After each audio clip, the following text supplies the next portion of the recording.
இது உங்கள் விடுதலை நேரம்.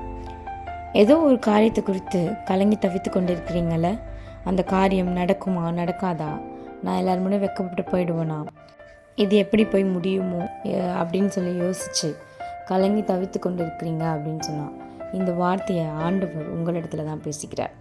லூக்கா 1:30, பயப்படாதே, நீ தேவனிடத்தில் கிருபை பெற்றாய் என்று. ஃபர்ஸ்ட் ஆண்டவர் உங்களை நோக்கி என்ன சொல்கிறாருன்னா, பயப்படாதே என்று சொல்லி. ஸோ எந்த சுச்சுவேஷனாக இருந்தாலும் அதை குறித்து பயப்படாதீங்க.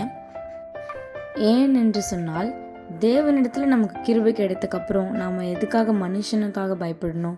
ஸோ ஆண்டவரோட கிருபையை ஆண்டவரே நமக்கு நோக்கி சொல்கிறாரு, நீ தேவனிடத்தில் கிருபை பெற்றாய் என்று சொல்லி. அவரோட கிருபை மாத்திரம் நமக்கு லைஃப்பில் இருந்தால் போதும், எல்லா காரியமும் கைக்கூடி வந்துடும்.